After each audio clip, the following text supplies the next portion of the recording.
What happens to us after we die? Do we cease to exist? Or do we live on? This may be the biggest question that mankind has ever asked. Where do we go when we die? And who is there to greet us? And why? What exactly does it mean to become a spiritual person? Does it consist of following predetermined laws? Or is it a personal journey? These are the types of questions that we will discuss. Welcome to the Regression Session.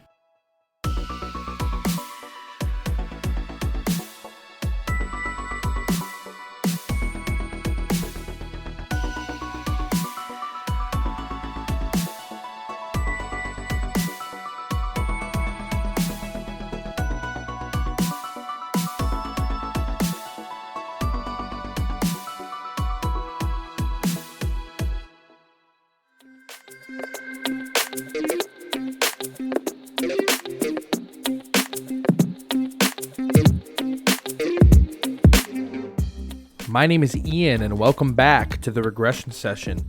This week we're going to be hearing from my good buddy Ashton, who is a practicing witch. He actually identifies it as a death witch, which is kind of cool. If you've had an experience that could come as a near-death experience, a past life experience, like a spiritual awakening, anything like that, if you just want to come on the show and talk about your spiritual views or your religious views, whatever, I want to hear from you. Shoot me an email. My email is theregressionsession@gmail.com. So let's just move right into this week's interview. Hey Ashton, thanks for coming on to the show. Yeah. For the audience, Ashton is a practicing witch who dabbles in magic. And Dabbles does not. I've been doing this for 12 years. I think I'm past the dabble point. So what exactly is dabble, though? Dabble is like the teenage girl that buys a pack of tarot cards, hangs out with them for like 3 months, and then just abandons the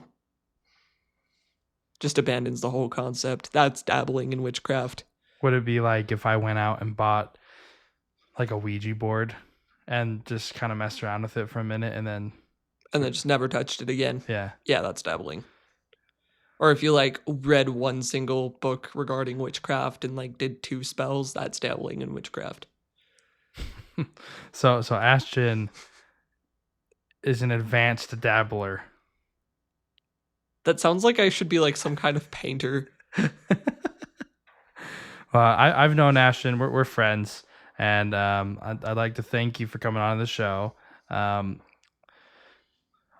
just curious about this whole thing because this whole podcast is about different spiritual views and like different ways that we view the world. And I know that like witchcraft and magic it's just like essentially a different way to look at the world. Absolutely. There's a lot of spiritualities attached to it. I don't practice any of them, so before it gets all like weird, I'm not Wiccan, I'm not really pagan. This is strictly like a practice. It's still very much a spirituality for me, but the craft is an incredibly personal experience for everyone that follows it. Everyone kind of like figures out their own paths and does their own thing and finds their own way, and that's what's so unique about it. So it's not a religion. There are religions within it, but it's finding your own religion at the end of the day. Yeah, so the way that I usually describe religion, especially on this podcast, is like people will try to take their entire world and a lot of religions will take like everybody else's world and try to stuff it inside of a different size box. They'll have you have to take your world and fit it inside a box. But witchcraft and the associated religions is more like finding your own size box. It's more like existing outside of the boxes. We are the library that the boxes are within. Ooh, that's very interesting. That was deep. witchcraft is at its roots, it is the base of every religion. Magic, the practice itself, is found in some way, shape, or form in every religious context known to man. The symbology and the intention behind it appeals to a part of our brain, like a very instinctual, very primal part of our brain that reacts to psychodrama. The kind of enacting your emotion and putting that intention out into the world in some way through theatrics and through symbolism. And it unlocks capabilities within you that otherwise would have been left untapped.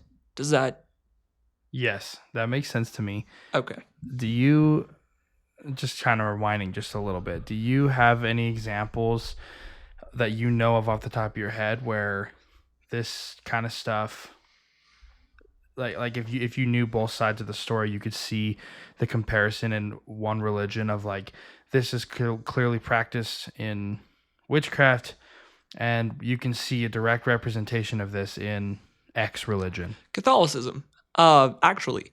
So when somebody who is Catholic wants to say a prayer or put out like a petition of sorts for someone that they care about, they'll light a candle.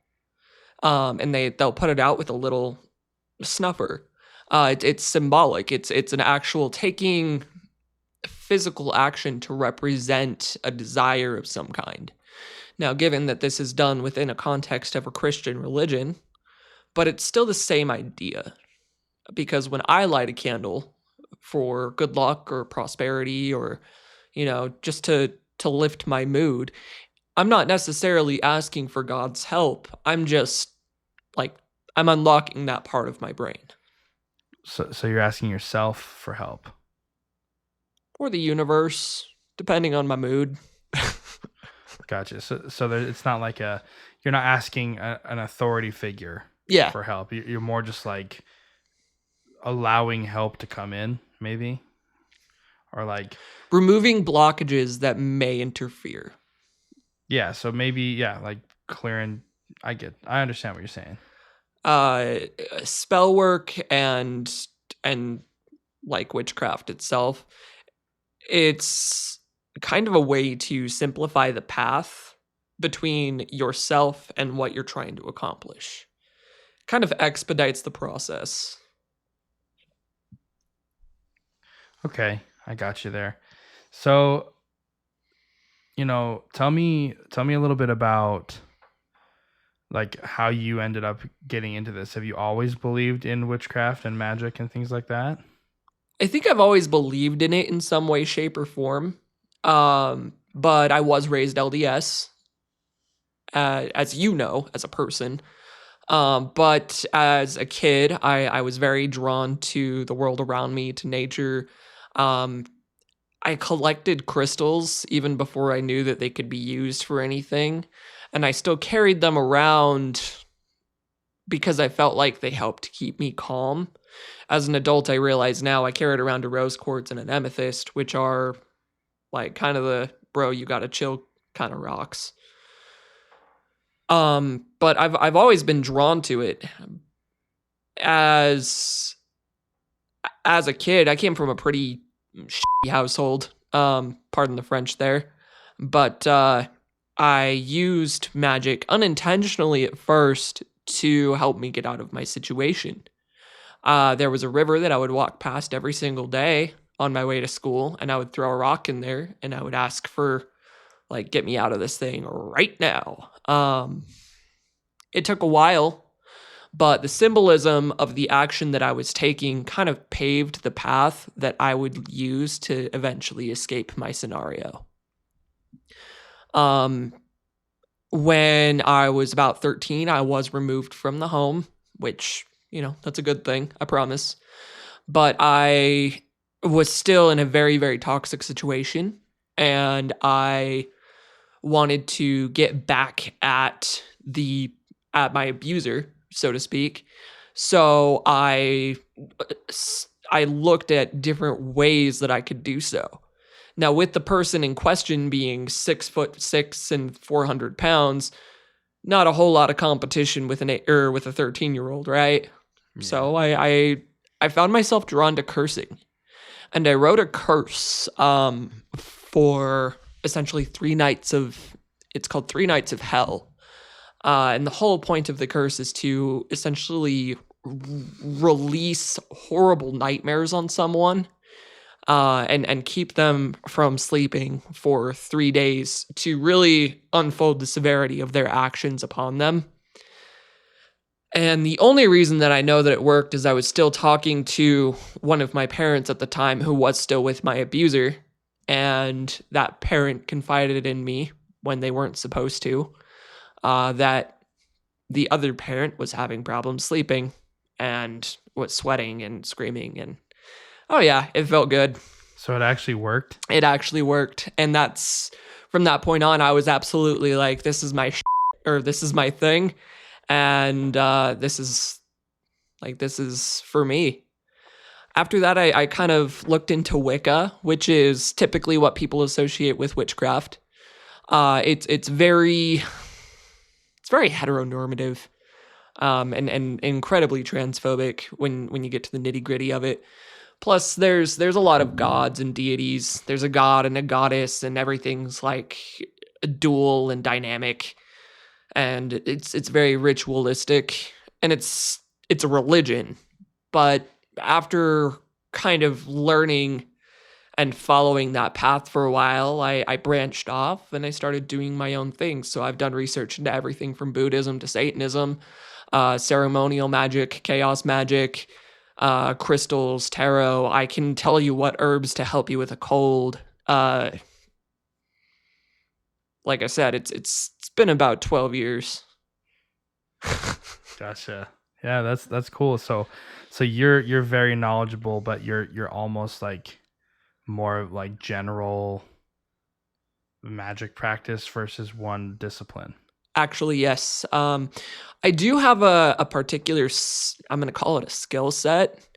And I consider myself a death witch, which actually, to me, I've got a very strong connection with the spirit world, as well as I feel that it is my calling to help people through situations where they feel like they are dying.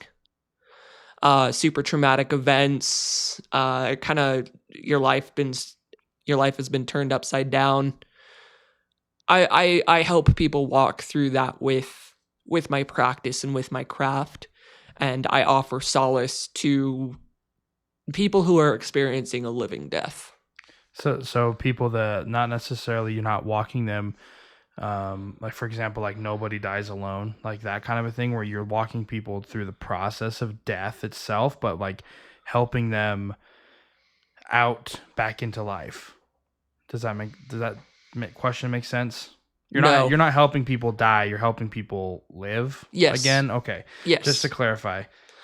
Because there's programs out there where people will like counsel people from transitioning from being alive, where like, say for example, like terminal illnesses, people will like sit there and counsel these people from like, okay, you're alive, you've been alive.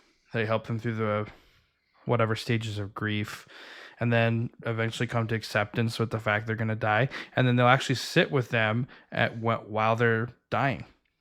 And see, I've been in that situation. I have been at someone's deathbed. I have walked, given my whole family was there, but I've held someone's hand as they passed away. I communicate very regularly with family and friends that have passed. They're a very normalized part of my life. And it's more so though, say you came out of a very abusive situation, you've hit rock bottom, you are in a way like you feel like you died. We go through a lot of those periods within our lives, and it is very difficult to get out of that situation alone. But it's symbolic of being reborn, and where you reconstruct your life from the ground up and you start over. And that's part of what my skill set applies to as well, is guiding people through that dark part and getting them to the other side, so to speak.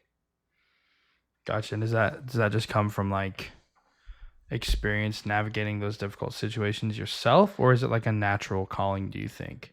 Probably both.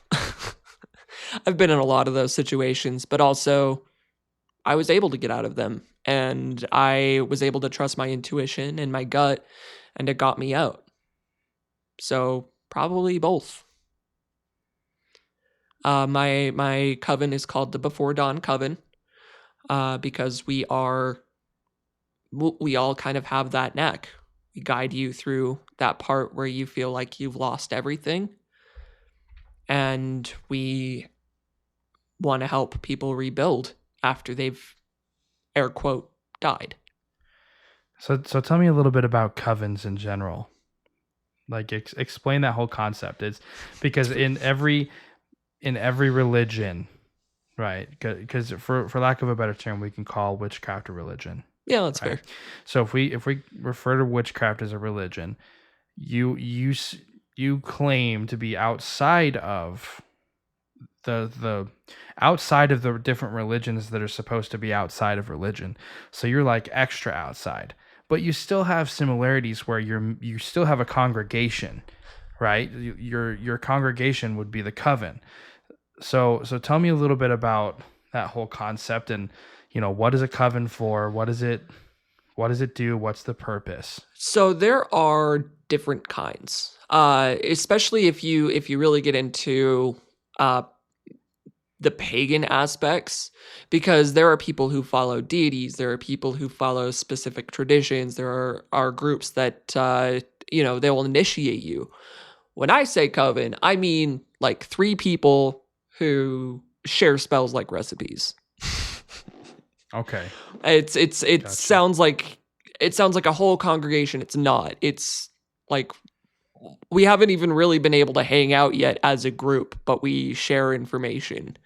And that's really we are more solitary practitioners than anything that just so happen to know other solitary practitioners.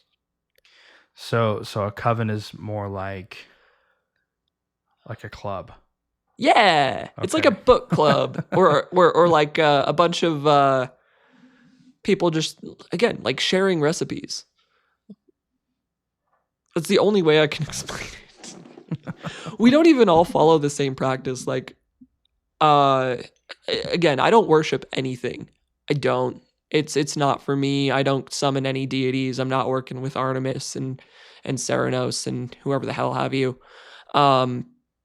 But I have spent time with people who worship like the Wiccan goddess, who is an embodiment of every goddess ever. And that's like, okay, that's good for you. That's your cup of tea.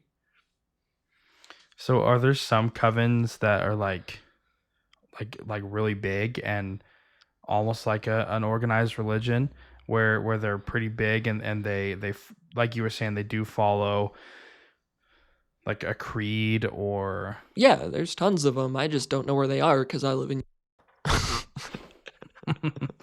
Yeah, well, okay, that's fair.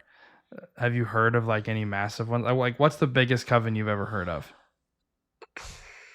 Coven, I have no idea, but like, think of it like individual churches. It's just a congregation. Most people traditionally, a coven can't be more than 13 people because there's 13 moons in a year. But I mean, there are entire barbecue type families that consider themselves covens, and they're probably 20, 30 people. And it's just like 3 or 4 families hanging out, grilling together and doing bonfires. Okay. Gotcha. So there's no like, there's like there's like rules, and then there's not really rules. It's like perceived rules, I guess. Depends on who you're with.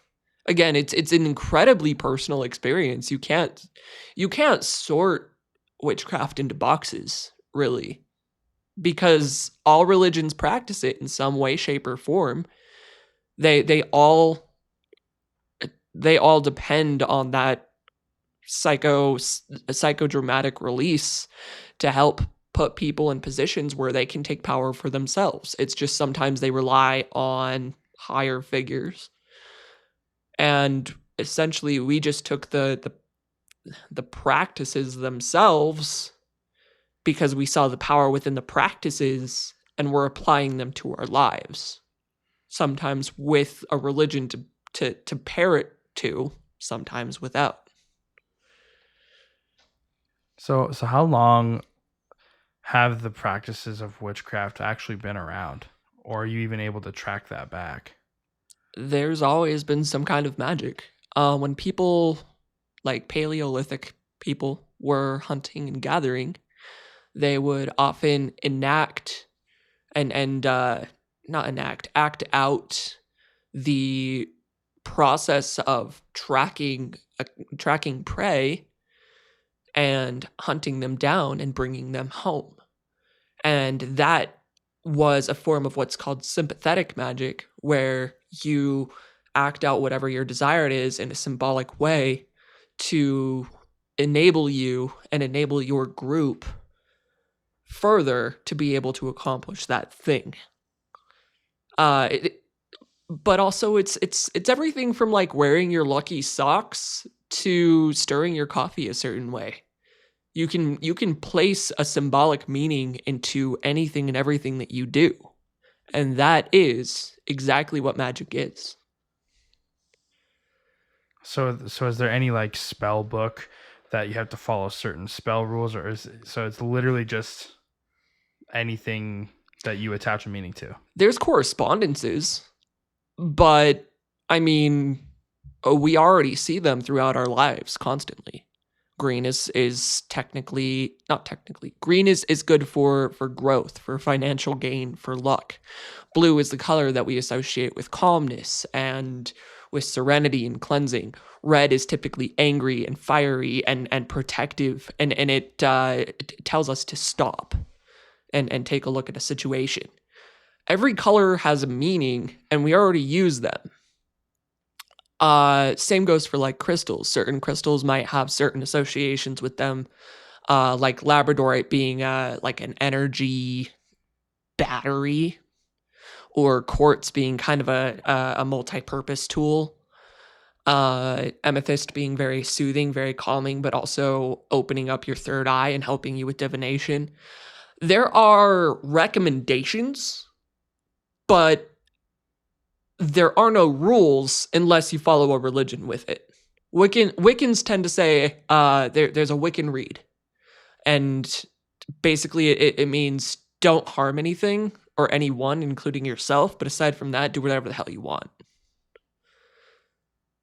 That's a pretty good rule. I mean, yeah. I think. But to add on to that, part of the reason I'm not Wiccan is that rule kind of keeps us from cursing. And right. there are a lot of people that deserve it. Your origin story is a curse. Yeah. I was actually talking to my neighbor about it. My neighbor is a Wiccan, and I don't get a lot of people to talk about magic with because I get looked at weird. But I was talking to her about it, and she goes, "Oh, you sent out your soul on a horribly terrible vengeance mission, and you can never get that back." It's like, bitch, I'm fine. I'm a really good person. He's a terrible one. He deserved every second of that nightmare. Well, that's interesting, because I came into this knowing nothing. I know nothing about witchcraft, spellcraft, Wiccanism, paganism. I know nothing. So all of this is just completely new info to me, and it's really fascinating. Earlier, I want to kind of circle back to like spells and magic and stuff like that. Yeah. Because I know that you have a lot of really interesting theories, and I think that people would really like to hear them. But earlier you mentioned to me that you have a strong connection to like nature and the spirit world. Yes. Tell me a little bit about what you meant by that. So The only thing that I can do is really give an example. I have a couple of friends who died very young. We're talking 17, or not even 17, he was like 15. Joe was 15, and my buddy Cody was 19. They both died incredibly young, and very tragic deaths. One of them happened to pass away while he was skateboarding home. And I have worked with him after he's died. He actually came to me in a dream at an IHOP wearing a Marilyn Manson shirt, and he had his lips pierced. He had 2 blue lip rings in. I found out later that that is what he was buried in. I did not go to his funeral. I had not seen him in a few years, and I found out through a mutual friend that he had passed away because he was hit by a car. Well, he came to me in that dream, and he just started talking to me. He was like, God, that came out of nowhere, man. I was just trying to get home. It was actually pretty traumatic, and it hurt really bad. And the next thing I know, I'm looking at myself from like standing 3 feet away. And the car was still driving away. They've never found who hit him. It was a stolen car. It was a whole situation. Anyway, he just sat with me and we drank coffee in an IHOP in my dream, and he paid because apparently there's dream money, I guess. He paid and he looked at me and he goes, "It's been really nice to talk to somebody who gets it." And he left. And every time that I am traveling alone and I'm unsure of my situation or I feel unsafe, I ask him to walk with me. And he does. Like, I can literally smell his axe. It's crazy. I don't wear like spray axe, specifically the blue one. Oh, the cologne. Yeah. Okay. Yeah. He smells like blue axe. I shit you not. And he stands right next to me. He used to hang out in my bedroom when I was in high school. And I would feel him sit on the side of the bed next to me. And I had an iPod Touch that the screen was broken, but it had about 1,500 songs on it. And I couldn't pick anything. And it was just constantly loaded onto the dock because otherwise, like, what am I supposed to do? I can't control it without the dock. And he would actually change the music. It was only ever when I could smell him and I could like feel him next to me. And he would switch around my music. He actually still hangs out there, and he's freaked out my little brother more than once. Because my little brother has my old room now. So is he like haunting that house kind of? No, he just I invited him to spend time there, and he likes my parents' house. He still goes wherever the hell he wants. People think that spirits are trapped to a location. They aren't, unless they were connected to that location in life and passed away in a very violent manner at that location. And it kind of throws them through a loop where they don't understand that they're dead. That's one thing. They might stick around if that's the case, but he knew. He's always known. Like I said, he watched himself die. So what's stopping him from, like, I guess, moving on? That's actually something that I'm on the fence about because I have no idea. And I also have no idea what comes after this.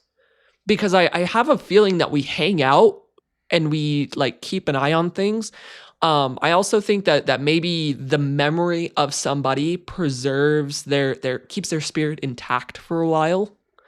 But I also have a theory that pairs with it that eventually we decompose spiritually and our energy goes into other things and becomes parts of other people. But I also think that retaining the memory of someone prevents that decay and just lets them stick around for a while. Does that make sense? Yeah, that's fascinating. That does make sense. So I would like to kind of dig our heels in this a little bit, because this is kind of like the origin of my podcast, is talking about what happens to us after we die.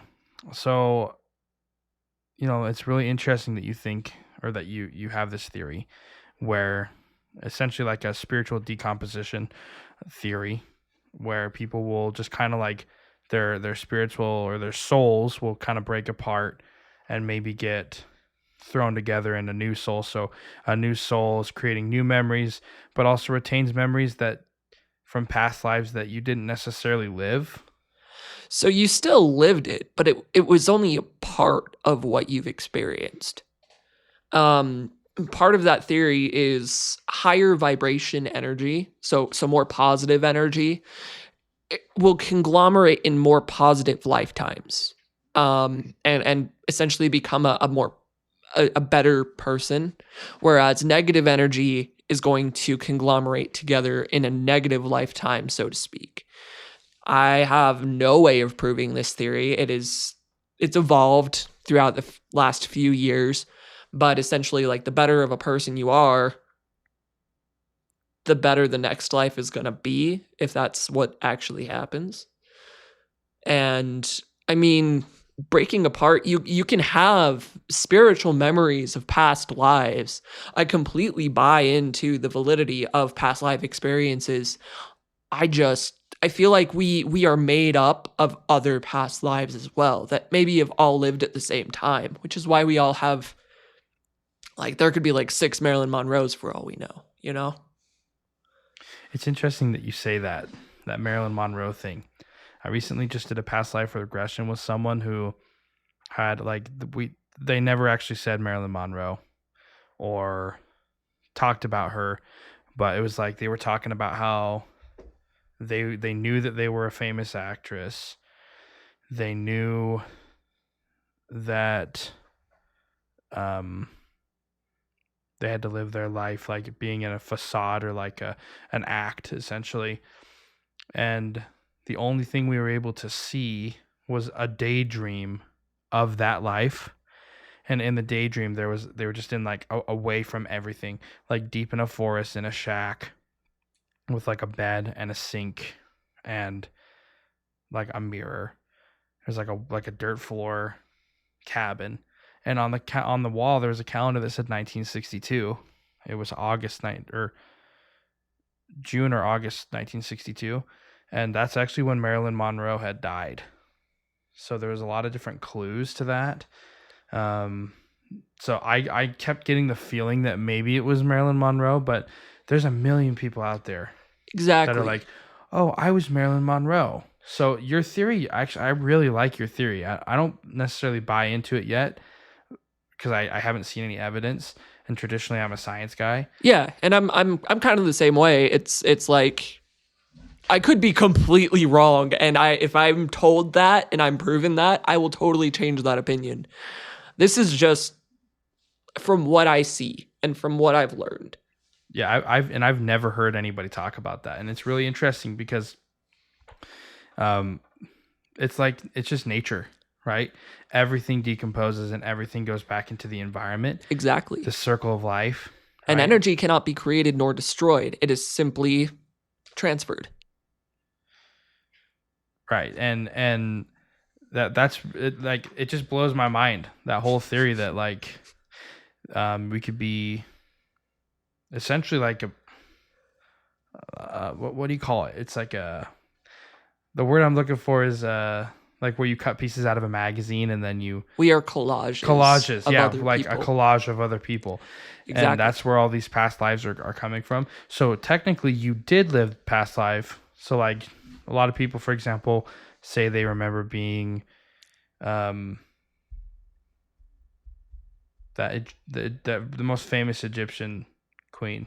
I can't remember her name. Cleopatra? Yeah, but a lot of people are like, I was Cleopatra. So if with your theory, they all could have been Cleopatra. I mean, I'm sure some of them are full of hot garbage. Yeah. But I'm sure there's a few that are probably legitimate and fully believe with every fiber of their being that they're right. And who am I to tell them that they're wrong? You know? I am convinced that a part of what makes up my spirit body is a part of what made Edgar Allan Poe. I have a very strong affinity to crows and corvids.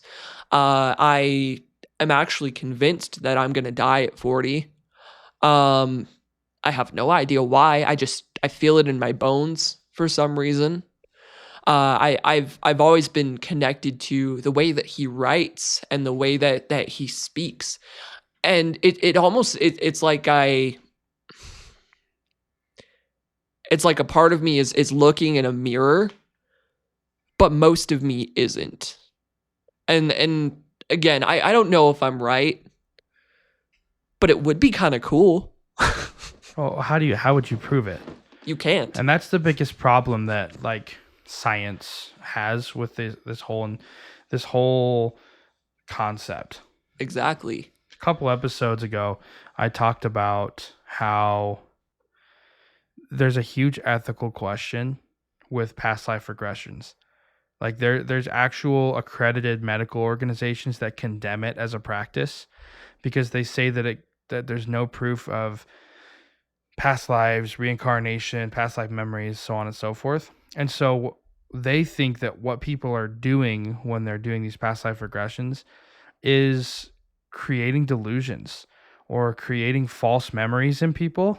And they say that it's incredibly damaging psychologically. I disagree personally if it's done the right way, but there is a risk. And so, that's the big issue that people have is they think that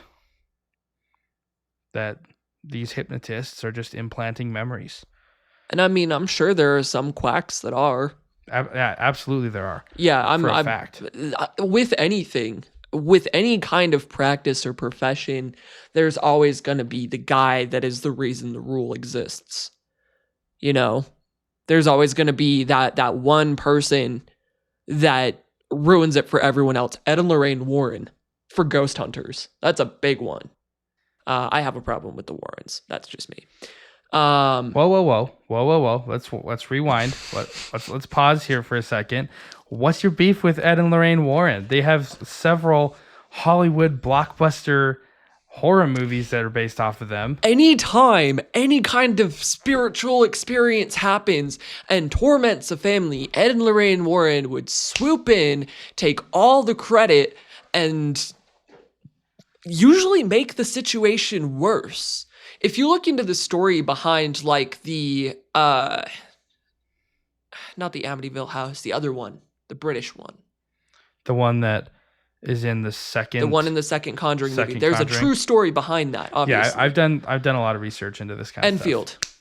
That's the name of it. The Enfield house. The Enfield house. If you look into that, the entire family hated the Warrens. They're Catholic superheroes that buy into their own con. And they make lives very, very difficult for other people. I guess that if you do look at it, it is kind of exploitative. Like, it is. They use people's suffering to get famous. Yeah, and I have a problem with that. Like I've done my time, or I've done my share of paranormal experiences and exorcisms, and I've legitimately channeled a demon into a bottle. It was a whole thing, but I wouldn't advertise that. I'm only using it now because I'm trying to relay that they don't need that fame. They don't need that fortune. They don't need to go off and profit off of someone's suffering, because these spirits and these experiences ruined these people's lives. I have beef with them, okay? Yeah, they did ruin their lives. They ruined their lives socially.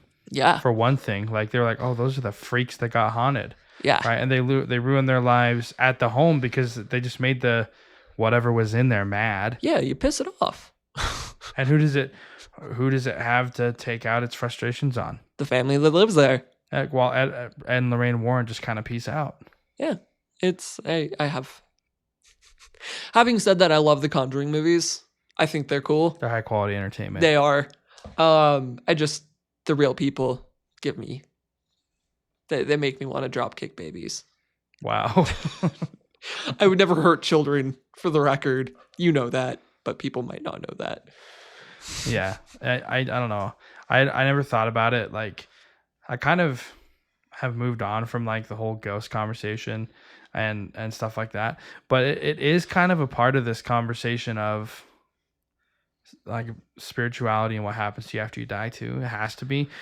I don't know. I think I've told you. I've mentioned it in previous episodes for anybody who's listened to them. But in previous episodes, I've talked about Taylor, who I've regressed several times, and the little ghost girl that essentially inhabited her body and said, "I'm not one of Taylor's past lives. I've been wandering Earth for like 200-ish years." And what do you do with that?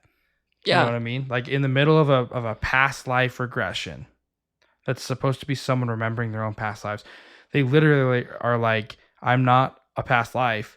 I just came here because I was invited here." So first of all, how were they invited there? Because I didn't invite them and Taylor didn't invite them. And then in the middle of the session, Taylor says her spirit guide is pulling on a string that's attached to this girl's back, trying to get her out of there. It was a wild experience. That sounds pretty weird. It was weird. It was strange.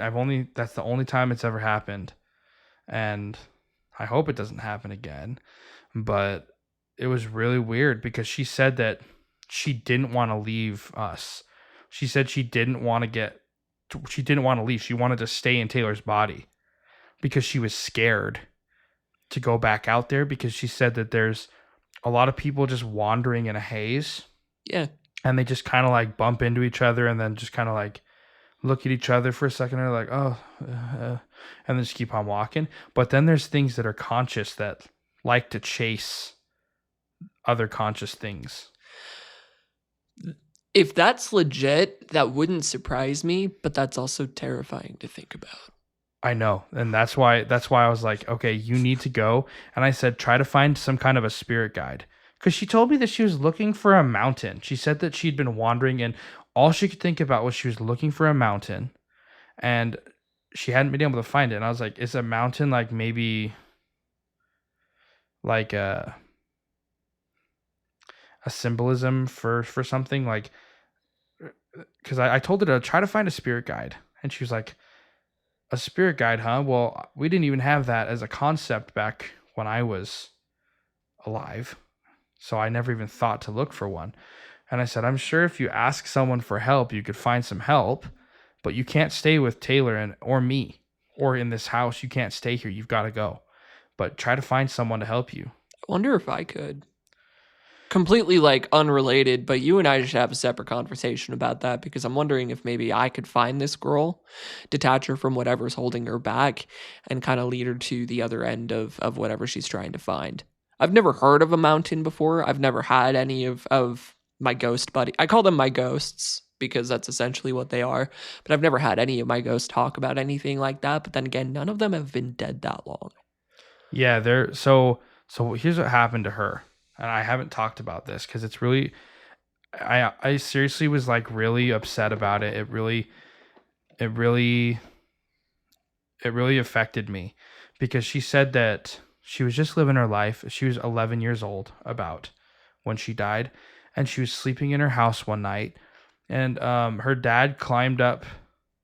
Her dad had, because they, you know how like in she died in the 1800s. Loft, yeah, like the loft bed. Yeah. Her dad climbed up there in the middle of the night, but then she realized it wasn't her dad, and it was a man, and he just stabbed her. Oh. Like right in the throat, and she just died right there, and then left. There was no reasoning. She had done nothing. She just went to school, came home that day, had supper, and the guy came in and killed her. She American? Yep, in Oklahoma. Huh. I think. I'll have to talk to Taylor to get more details, but yeah, so it was like I got super serial killer vibes. Yeah, off of that. That definitely sounds like a serial killer, and I'm wondering if we can actually get in touch with this kid and ask her what happened, and if she recognizes the face at all, or if she can process like the She said she didn't see a face. So it's traumatic experiences like that, like what happened with my friend. Oftentimes they'll watch themselves. They just, unless they're like him, they don't like to talk about it. She said that she said that she ended up after he killed her. He said that she shot sideways out of her body and landed on the floor, and then just stayed there for a while, but it became too painful because her dad woke up from her little. It's really, I hate talking about it because it's so horrible. But I don't know why Taylor would just make this up. I don't. Yeah, Taylor is a very kind-hearted, tender-hearted person. She's a very sweet, caring person, and I don't think that she would make something like this up. Just for me, I know Taylor very, very well for a long, long time, most of my life, and I don't think that she would make something like this up because she's a very kind-hearted person, and it's just senseless cruelty. It was very vivid, and she said that. I hate talking about this, and I've never talked about it on the show because it's just difficult. So she was sleeping next to her younger brother who was like 6, and her little brother woke up and started screaming because his sister was dead and bleeding. And well, yeah, dead. There's blood everywhere. And her dad came in, and she was watching this. Her dad came in, and he was just complete. They had no idea what happened. They never caught the guy, but he snuck in their house at night, killed the girl, left the brother and everybody else alone, and left. Never caught the guy. Her dad was just inconsolable because that was his little girl. Like, yeah, she was talking the whole session about how she's like, I love my daddy. I love my daddy, and my daddy loves me. And like, it was just like, it was so hard for me to not cry. And even like talking about it right now is just really, it's really sad. It's really heavy. It's a really heavy feeling, but that's what happened. And she said that she tried to stay with her family, and she just couldn't because you just watch everything fall apart. Her hanging around, I think probably I think that they could probably sense that she was still there. And it was just bringing them down. And so she had to just move on. But there was no closure. A lot of the times with these sessions, the previous personality will like to go back for a minute and watch an important moment to try to get some closure and get one last brief moment with their loved ones or the most important person in their life or an important moment, though. Wait. Hold on. I'm not trying to stomp on you. I've had that happen, but it wasn't mine. Okay, so just for context, I've had this happen maybe 4 times my entire life.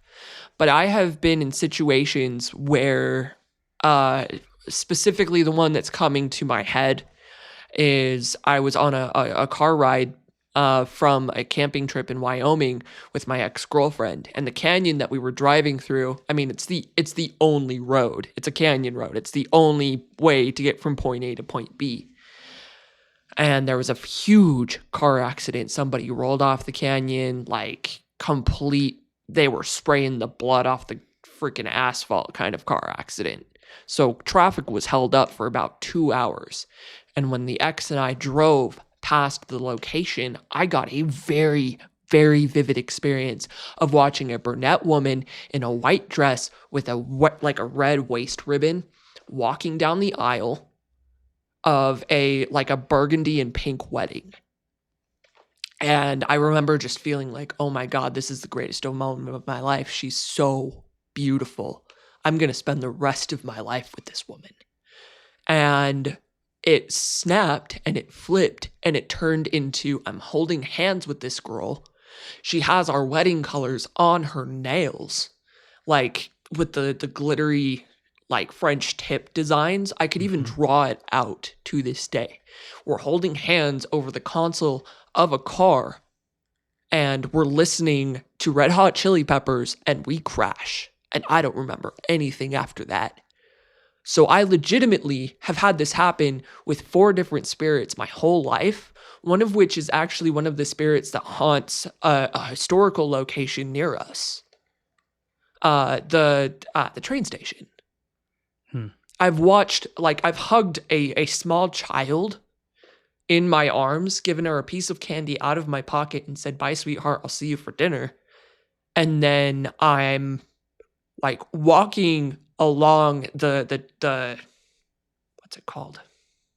The place where you get on and off the train. Platform. Walking across the platform. It still smells like smoke because the entire thing recently went through a fire. And I'm walking toward my station because I'm a ticket taker.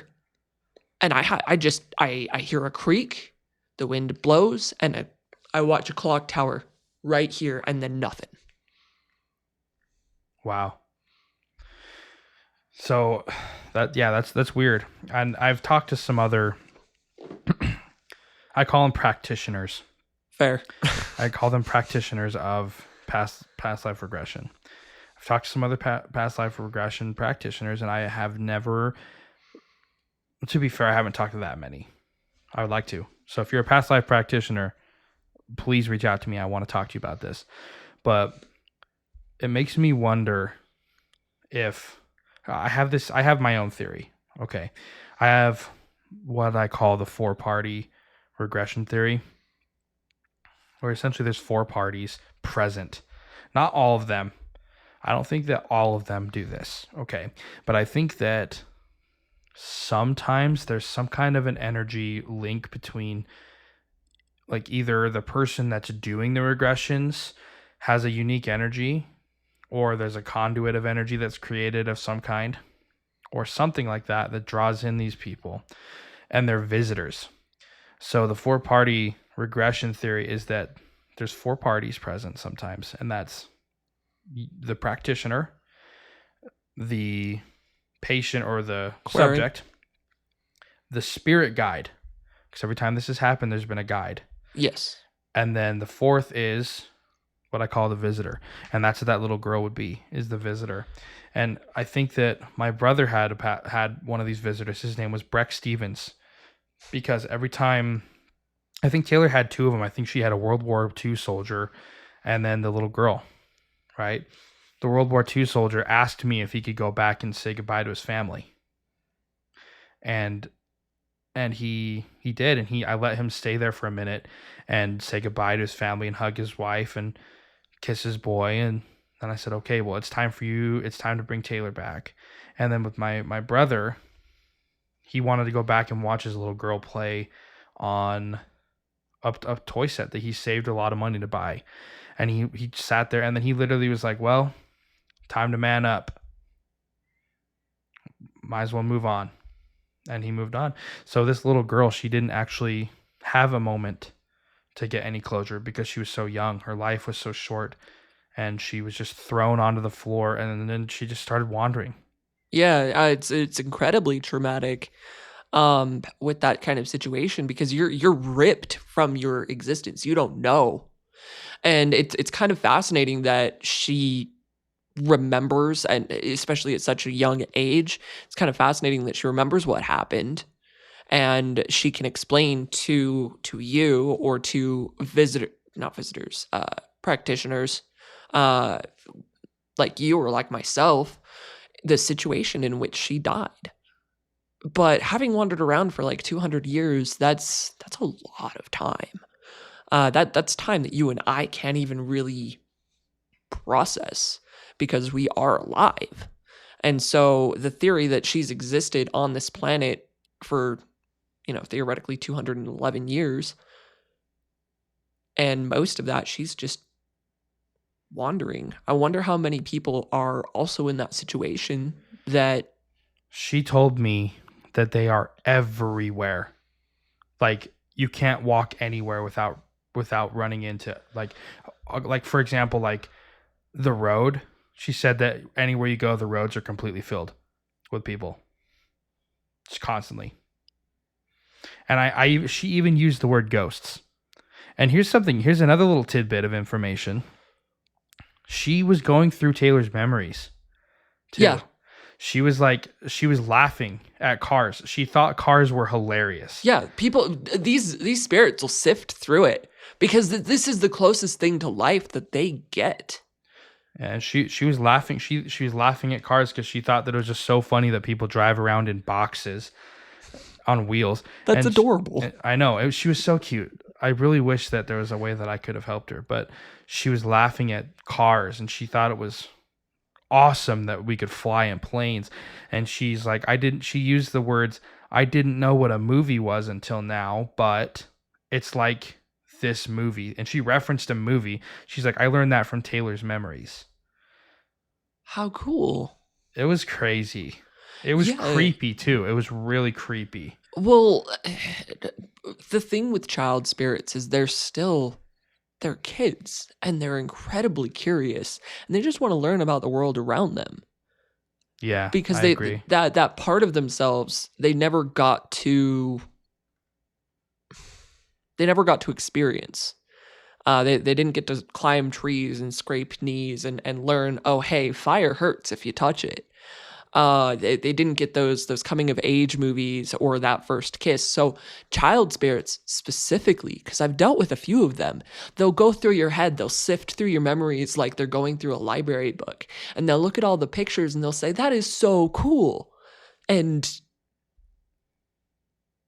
it's a very wholesome experience. But yeah, it is kind of freaky if you're not used to it, because you're like, bro, like, stay out of that. That's not for you. That was the last regression that Taylor said she would ever do. She said that she's done. It's pretty invasive. She said she'll never do it. Well, the thing is it happened with the World War II soldier, but he was just kind of indifferent. He was just trying to, because I thought, I've kind of had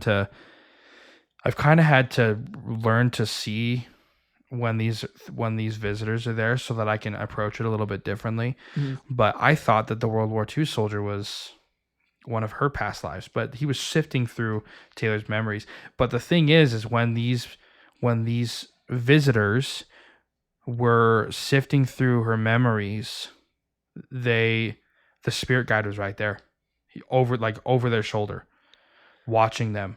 Yeah, it's holding them. And that's fascinating to me too, because there was supervision, and that's why there's 4 parties. And when I look at spirit guides, I personally, based off my experience and my interaction, I look at them as a separate order or separate organization of beings. I don't necessarily think that they're just your higher self. I have a spirit guide. I have no idea what it actually is. I've told you about it. It's just an entity constantly just out of my peripheries, in the shape of a vaguely humanoid figure. Is it always on one side or the other? It's usually out of my bad eye, which it could be astigmatism, but also if I look this way, it's still there. It's stopped me from getting into a lot of bad situations. It has walked with me through meditations. It has helped me develop my craft, and it has helped me spot phony quack type witches from a mile away. I had a lady talk to me about how, because I've mentioned this entity before. It has no name. I think it's a guy. I don't know. Typically, from what I've heard from some other people who claim to be allegedly psychic, they say that, and you can see this in Reiki. Apparently, Reiki meditation, it teaches this supposedly. I haven't done too much research into it. I'm going to. I only know a little bit of Reiki. Yeah, I'm going to. It's really interesting. But apparently, if it always hangs out on the right side, it's masculine energy. And if it's always on the left, it's feminine. And that can indicate they are masculine, or it can indicate that it's from the paternal side. So it could be a family member from the paternal side or something. So I actually have no idea. Yeah, I know. The only thing that I know that it isn't is because of this lady, because she turned to me one day after I explained what this entity is. She holds up her hands and she does the whole theatrics with it while we're out smoking on a break at work. And she goes, "This is a very old spirit. He was a crusader. He was a knight. He's from your family line." Didn't say which side. Now that you mention it, didn't say what side. But he was, he was a Templar knight. He was this, that, and the other thing. Goes off on this whole thing, how he was from the 1400s. And I just see the entity out of the side of my head, or the side of my vision, so to speak, put his head in his hand and like shake his head. And the vibe I got was like, this woman is so full of garbage. Yeah, that's funny. But it's like, that's the only thing that I know that he's not. And what's so interesting is I feel like I shouldn't ask him. And I'm never going to ask him because I'm not sure that I care enough to know. But also, it's going to sound weird. It's not my business, you know? Well, I think that if he wanted you to know, he'd tell you. Yeah. I mean, yeah. He knows my thoughts. He knows my experiences. So the fact that I don't know is probably for a reason. Yeah, and I agree with that. And I can't actually deny the existence of spirit guides. And I know that there's some people that would listen to this show and be like, this guy's nuts. I don't believe everything everybody tells me. I don't buy into every single little thing that everyone says, but I respect it. Yeah. Okay. But the one thing that I cannot and will not deny is the existence of these beings, and because I've interacted with them, I've interacted with them, and they are not the people that I am regressing. And we could just chalk that up to saying like, oh, they're making it up. They're in their subconscious mind and they're making it up. But then there's the whole caveat of like, people are describing things that they have no knowledge of, and they're right. They're describing things that are real and that they have no knowledge of, like obscure. My friend described an obscure African tribe, and he described everything about it, and he was right. He pulled up pictures and he's like, this is what I saw, and he had no knowledge. So that kind of throws the whole scientific argument of like, this is all horse shit out the window. And I kind of forget where I was going with this, but I can't deny that the spirit guides exist, because I know they do.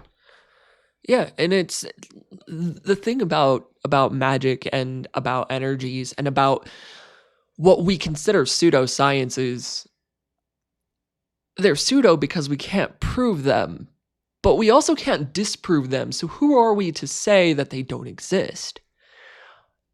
Science and magic, in a weird way, very much coincide with one another, because it's all about trial and error. It's all about practice. It's all about learning what works and how everything functions around you.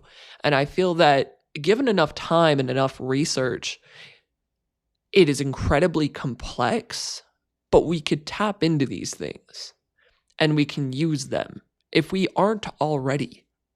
Yeah, I don't know. I just... the only problem that I have is I wish that I could prove things and disprove. I do too. Because I don't like the whole concept of this show was to like document things, but it's kind of morphed into just talking about it with people and getting their views. So here's, I remember where I was going to go with the spirit guide thing, if that's okay. Go for it. And this is going to be weird. It's going to be kind of weird. I don't think I've never heard anybody else talk about this on any other show or anything. Okay. So it's kind of a weird, and I've never thought about it until I brought it up with my last guest. So I was doing a regression, and it was the Marilyn Monroe lady, who I think it was either like what you said, a piece of Marilyn Monroe, or was a Marilyn Monroe. All she was actually seeing was walls all around her. And she said, my guide is telling me that I chose to forget for a reason. And me as the practitioner, my goal was to try to get her through the wall. Because a lot of the time you can use mental imagery to open up a hole or open up a doorway or make a staircase to go over or a tunnel under. There's endless possibilities. It's symbolism. Exactly. And so you can do this. And she couldn't, because if she would get through one wall, there was like layers of walls. So she was like, my guide's not going to let me see anything. And then here's something really interesting. I think that you're going to get a kick out of this too. Entertain me. let me before we move on, let me ask you this question. Where do your thoughts come from, Ashton? In your brain. Like, what part of your brain do your thoughts come from? Mentally or like actually? Like, where do you feel your thoughts in your brain? Right. So just like focus on it and like think thoughts for a second and think about like, okay, where are my thoughts located on my head? My thoughts are located kind of the middle of my skull, but set back and somewhat lower. Does that... Like the middle of your brain? No. Like, I just tapped my headphones. Like back here. Kind of closer to the back of my head, but So very like up central. back here in the back of your head. Yeah. Okay. So I was talking to my last guest and she said that her thoughts kind of come from, if I remember correctly, like the top of her head, like up here. My thoughts come from the base of my skull. That's where I feel. It's so weird to think about. Like, it's such a weird thing to think about. Okay, where does this come from? It's important. You'll see what I'm saying. Okay, now that we have context. Right, that's context. So my thoughts, I feel them like almost at the base of my brain. And you know how you have like that like little wiggly line in the middle of your brain? Yes. I feel like they kind of just come up and like ride that wave. Woohoo. Right? And then, so I know that it was like a weird tangent, but it's important. So when I was doing this regression, all of a sudden I got a thought because I have this condition called aphantasia. I cannot visualize things when I close my eyes. I basically have no physical imagination. I can imagine things, but I can't see them. You get the concept. You don't get the, like, you cannot materialize an apple in the back of your mind. Exactly. I can't do it. I physically cannot do it. I can't hear. I don't even have, this is going to probably sound weird to you. I don't even have a voice in my own head. I do. My internal monologue never shuts up. Yeah, most people's don't. But I don't even have, if I heard a voice in my head, I would freak out because I've never heard a voice in my head. But so my thoughts being located kind of like at the bottom part of my brain, and that's kind of where I feel like they come from. Maybe sometimes up here at the top of the back. Like, that's kind of where mine it's the back or the bottom of my brain in the middle. So I had this thought kind of, it felt like it was just like someone took a stamp and did it right on my forehead, right across my forehead from left to right. And it said, bring her out. There's nothing for her here. And the reason I talk to you about where my thoughts come from is because my thoughts have never felt like they've come from my forehead, ever. Not once in my entire life. And it was really confusing. It was really, really weird. And since it was in my own brain, I kind of thought that it was from me, but like analyzing it, where my thoughts actually come from is not the front of my forehead, and it felt unnatural. Yeah, actually, whenever I get insight and advice, so to speak, from my spirit guide, it always comes from this part of my mind. I actually, from my right temple, or that area above the eye where I typically see the entity from. And I was in a situation when I was about 11, with my abuser who was making intentions and kind of setting the stage for an abusive situation. And I went into the kitchen, and per my spirit guide's advice, I put a knife to his throat, a kitchen knife to his throat, which is why I know it's not a guardian angel. It's a little bit too violent for that. But it was a very distinct, like, F him up, like, threaten him, kill him. Like, you do not tell him you are not effing around anymore. And I did. And everything stopped after that. That one moment, it was like, you don't get to do this. And it was a very invasive, mine feel like ice picks. Not a stamp, it's a damn ice pick. And it is not pleasant, but it's not painful. It's just very direct. It's very sharp, and it's clear, concise, to the point. It's like the way that my last guest described it was, she said that sometimes, like, and she was talking to this like ancient entity, she said, or she claimed, and that it was like scratching words into her brain, but there was no pain, but it felt like the sensation of someone scratching. So is it like the sensation of ice picks with no pain? Yeah. Okay. It feels like somebody is stabbing a thought into my head, but it's always from the same spot.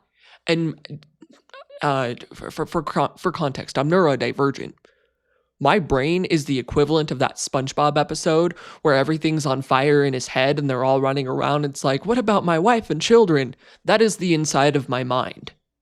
It's complete chaos. There's no system. I go from point A to point A 8.5, which aren't even related, very quickly. And to have a clear, concise, very to the point thought with a capital T injected into my skull is out of character, and it is incredibly, that's not mine. Yeah, and that's why I brought up like where your thoughts come from. Does that make sense now? Yeah. It's probably weird when I first brought it up, but it's important, I think, because I've never heard anybody else talk about this before. And there might have been people who have. I don't read or watch everything, but like if I ever get a thought coming from a different part of my brain than where I know my thoughts are, it's I'm going to pay a little bit more attention. Because that was the first time it's ever happened. Like, the thought was, bring her out. There's nothing for her here. Yeah, it's when you work, and I feel like you're on kind of a tip of an iceberg here. Being not incredibly like green in this situation or in this world, but still being very new, kind of a fledgling situation. I feel like the more that you get into this world of pseudosciences and magic and past lives and energy and healings and, you know, all the woo-woo jazz, hocus pocus, or whatever have you, I feel like the more you'll be able to recognize what's yours, what isn't yours, what's intuition, what are these patterns. I'm rambling. No, you're not. You're good. I know what you're saying. I kind of want to tip the iceberg over, but I don't want to be in the iceberg. I want to be on a boat outside the iceberg. I want to talk to people who are already in the iceberg, but I want to kind of stay on the outside of the iceberg. This thing is huge. I'm going to tell you right now. Oh, I know. There's a lot to it. I mean, if you think about it, it's like there's near death, there NDEs, where people have died and been resuscitated. There's past lives, there's ghosts, there's magic like you, there's psychics, there's interdimensional, and then apparently, like I said, I don't know how much I buy all this stuff, but apparently there's even like the alien conversation. I know somebody who is absolutely convinced that they are an alien from the planet Nibiru, which is Lost Planet X, and has told me and is absolutely full 100% convinced that their ex-boyfriend took them through a mirror to the planet Nibiru.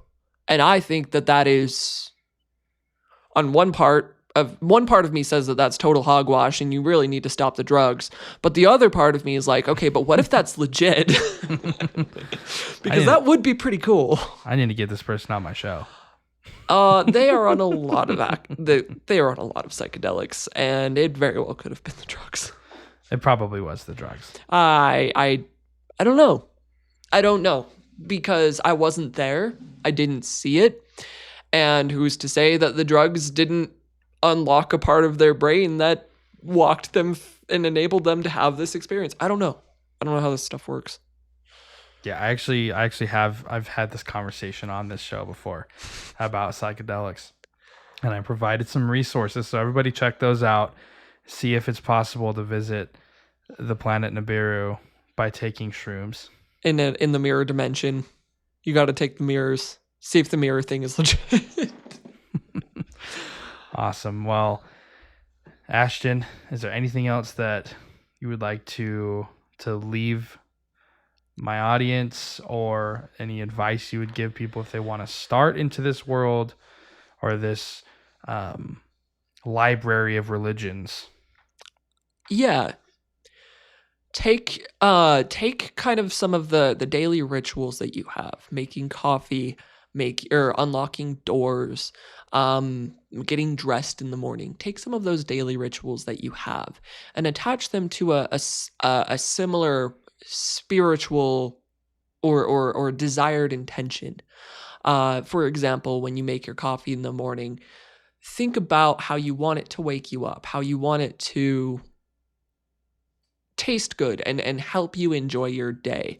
Pour some of the water with intention into your coffee cairn and really put a symbolism behind that experience. And just watch what happens. Like, I'm not going to say that it's going to absolutely change your life immediately, because magic cannot defy the natural law. But it is still very fascinating to see the parts of your brain that it unlocks. That's all that there is.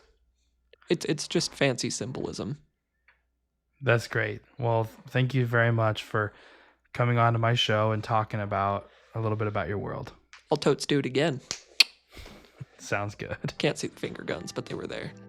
That's it for today's episode. I'd like to extend a warm thank you to my good friend Ashton for coming onto the show, and I would also like to thank you for tuning in. As always, some links and resources to some of the stuff that Ashton and I talked about in this episode can be found in the episode's description. It can also be found probably in the YouTube link for this episode, and I'm going to start posting it all to my Twitter, but, cut me some slack. If you've had a past life experience or a near-death experience or a spiritual awakening, or if you just want to come on the show and talk about your spiritual views, reach out to me. Shoot me an email. My email is theregressionsession@gmail.com, and I would love to have you on the show. Giving up on love, on love. We're giving up on love, our love. We're giving up on love, our love. We're giving up on love.